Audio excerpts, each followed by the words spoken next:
this is Rob from We Have Been Watching, and here are 5 thoughts about The Godfather. This is a really great looking film. The director of photography, the cinematographer, was legendary Gordon Willis, and his approach for this was groundbreaking at the time. Use of very, very low lighting and sepia colours makes the film look stunning still today.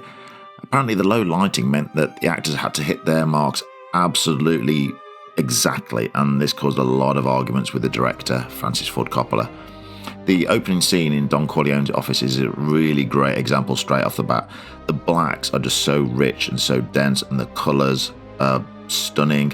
Shadows in people's eyes were supposedly a way of hiding Brando's makeup, one of the stories goes. It's because it is hard to remember that he's playing older than he actually was at the time.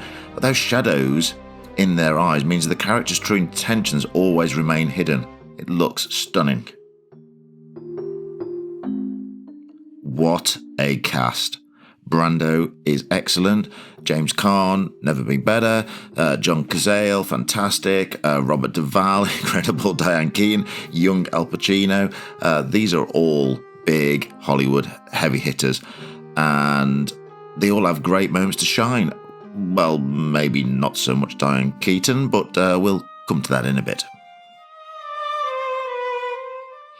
Maybe it's looking at a 50-year-old film through a kind of modern sensibility and lens, but the women in this film are given pretty weak roles. Talia Shire is pretty much just a beaten wife in all of her scenes. Brando's wife is there seemingly in the background just to answer the phone and carry around crying grandchildren. Michael marries this young bride in Italy who seems to have no say, but is essentially just palmed off by a dad and then gets blown up. Diane Keaton's character Kay is basically dumped by Michael for about 2 years, a year in Italy, and then he comes back and he said he's been back in America for a year, so maybe about 2 years at least. And then she just goes straight back to him when he arrives just unannounced one day and says, basically, marry me, I want to have kids with you. Oh, come on, have some self-respect, Kate. Marlon Brando had a reputation by the time he made this of being overpaid and turning up to set unprepared and reading his lines off cue cards hidden around the set. But you can't deny how great he's in this. All of his character's children are hot-headed around him, and he's just trying to keep the family together, making decisions that he feels are the best decisions to be made for everyone's benefit, and everyone has to stand by them.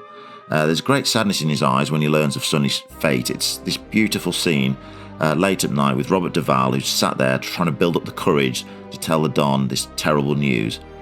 It's a stunning scene. Another lovely scene is when he's playing with his grandson in the orange grove.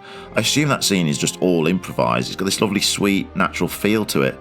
And despite all the horrible things that Don Corleone may have done in his lifetime, this moment of him just enjoying family time, playing with his grandson, is really moving, I find. It's maybe thought of as a film famous for big, iconic moments, the bloody mess in the bed of the horse's head, the shooting at the toll booth, these mass assassinations montage near the end of the film. But it's beautiful, subtle moments that stand out for me. There's one short moment, and it's a close-up just on Al Pacino's face before he draws the gun in the restaurant. The camera draws in really close, and you could see in his eyes this mix of indecision and trepidation and nerves about going through what he's got to do with, but there's a steely determination as well that despite all that, he has got to follow through with this plan. And it only lasts just a few seconds of screen time, but it's just one of my favourite moments in this whole brilliant film. So overall, does this deserve to be the IMDB number 2 movie? Well, on rewatching it after a long time, I'd say it's an almost perfect film. Very, very close to perfect. It's brilliantly acted. It's gorgeous to look at. I still find the story riveting, and its runtime does, to me, not feel like 3 hours. I'm engrossed through it all. It's classic, grown-up filmmaking, and it does bring to mind that terrible cliche. I hate to say it, but they don't make them like they used to.